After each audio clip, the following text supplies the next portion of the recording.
Kemudian yang kelima, haramnya membangun masjid di atas kuburan. Kata beliau, haram membangun masjid serta memasang lampu di atas kuburan.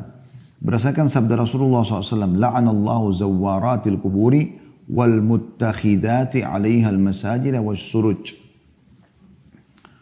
Allah melaknat, jadi sudah ada ancaman, berarti mengangkat berkah hidupnya para wanita yang sering menziarahi kubur dan para wanita yang menjadikan kuburan sebagai masjid dan memasang lampu di atasnya. Ya, hadits ini diriwayatkan Tirmidzi nomor 320, Al-Hakim jilid 1 halaman 530 dan dikatakan hadis ini sahih oleh beliau. Juga sabda Nabi SAW, la'anallahu al-yahuda ittakhadhu qubur anbiya'ihim masajid. Allah melaknat kaum Yahudi karena mereka telah menjadikan kuburan para nabi mereka sebagai masjid. Hadis ini riwayat Bukhari nomor 1330 dan Muslim 531. Dan subhanallah ini ya, nyata sekali ya, bagaimana orang-orang Yahudi menjadikan kuburan para nabi mereka sebagai tempat mereka beribadah. Ya, kami pada saat ke Palestina itu sempat mencari tahu informasi tentang ini. Yang mereka sebarluaskan. Kalau ini adalah kuburan si fulan, maka kami sempat datang salah satunya di dekat bukit, sebuah bukit di tengah-tengah kota di Palestina, di Baitul Maqdis. Itu yang dikatakan kuburannya Nabi Daud. Dan di situ orang-orang Yahudi pada duduk, pada membaca-baca segala macam gitu ya.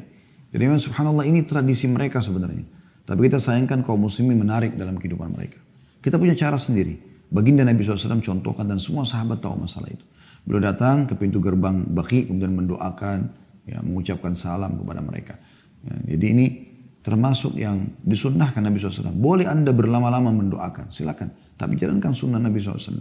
Jangan melakukan hal-hal yang tidak pernah ada contohnya dari Nabi SAW. Dikhawatirkan bukan hanya tidak berpahala, mungkin bisa menjadi dosa karena anda melanggar gitu kan.